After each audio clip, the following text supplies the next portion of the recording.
Right. So welcome. First Party Wall show of 2022. Amazing. Hope everyone's well. Had a good break. Happy New Year. And we're going to do our Party Wall show. And each week, I've got a bonus for you at the end, as usual. So like and subscribe, and let's get on with the show. Yeah. So it's a question and answer show, and we start each week with a question from the audience. So let's have a look at today's question.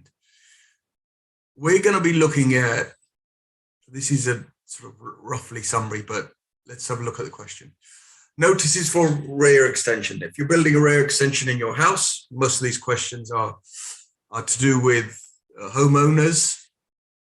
They're also useful for surveyors in any field, and also construction professionals. So if you're any of these three and you work anything to do with residential, you're going to be interested. So stay tuned. Right, let's get on with it. Okay. Now, this is the sort of process map we go through in terms of creating a notice. It's more or less exact. There are some steps we're adding constantly. So we take a project, we assess the notifiable works. We, in the Party Wall Act, we only deal with notifiable works. We don't deal with anything else. Yeah. We determine the property that's within scope. That's a good word that some of my team uses. Our team uses adjoining owned property, and then there's a bit of back and forth because we have to then work out whether it's flats or if it's a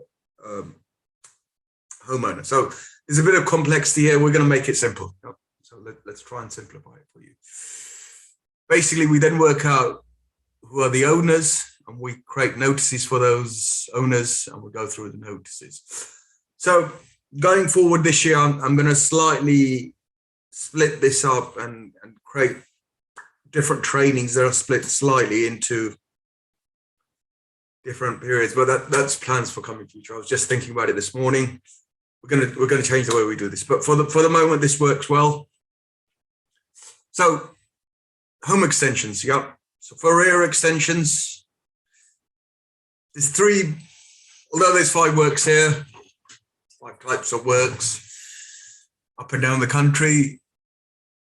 We're going to ignore porches and outhouses because you should get some consultation for those.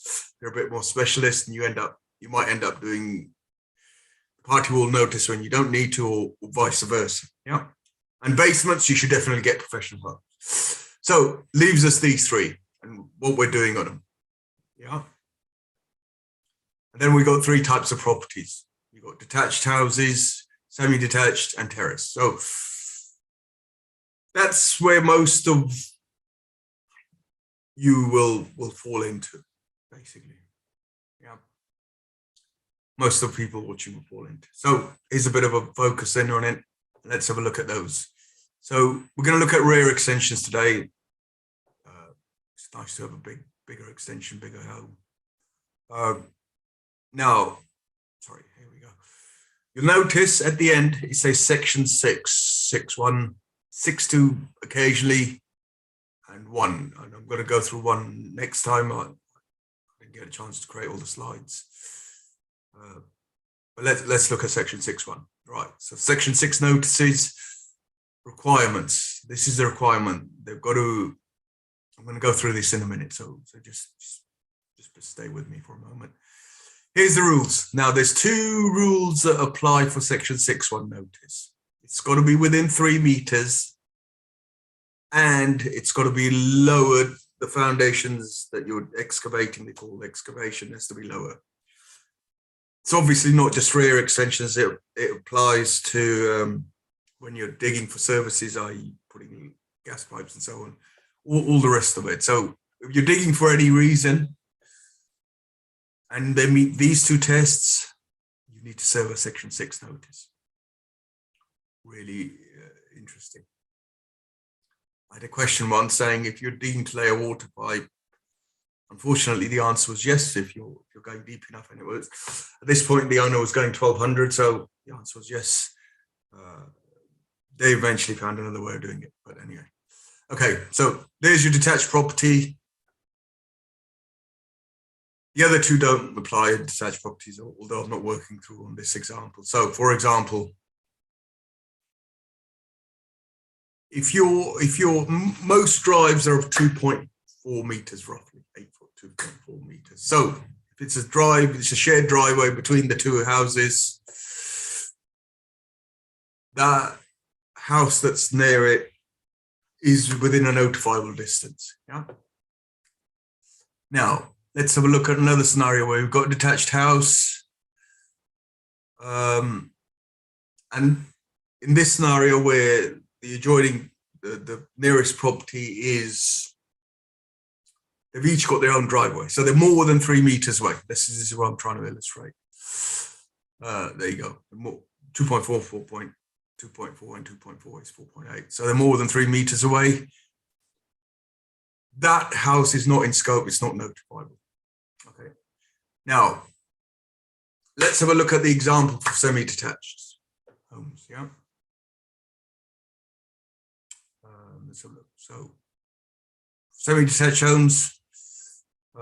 Obviously, the other half of the semi-detached, hence the name, is notifiable because they're within 3 meters. They're actually right next to it, yeah. And then you've got a boundary, and if it's a shared driveway, again, within 3 meters, on the other side of that driveway, that property is notifiable. And here we got another scenario similar to the detached I showed earlier. Got the semi-detached, the other half's notifiable. But in this case, they've each got their own driveway, which isn't the important part. The important part is more than 3 meters away. So that house is not notifiable. That's the important thing to remember. Yeah. So it's about, and people forget this. There's a 3 meter test. People forget to look at it and engage with it. Yeah. Now, here's a scenario where we've got terrace house. So it's terrace, you're doing a rear extension. It's a very small terrace, obviously. So, but it's just for illustration purposes. So both the owners, both the properties next door are notifiable, unfortunately. So it seems a bit unfair, but it is the rules, and I have to bear the bad news, I guess. So section 6, what do you need for section 6? You need 3 things. You need the site and the depth of excavation, the building or the structure you're creating, and its site. So make sure you have those 3 attached. Now, I have to be careful how I say this. This is a section drawing. There's lots of sections that bend around. This is an example of a section drawing. Yeah. This is an example of a plan section drawing, and this shows the layout. And finally, and there's one more actually. I'm missing it. It's a site and the plan. I'll try and put that in next time we do one. So you also need a site and a plan. So those are the 3 things you need to do a section 6 notice. Right. So now at the start, I promised you a bonus. So here it is. Now this, as with all things move on and evolve. This is a section notice. Sorry, just got something going on. So these drawings are from a government booklet. It was a booklet. It's now on the web. It is very useful. It's useful for great illustrations, explaining the rules and so on. However,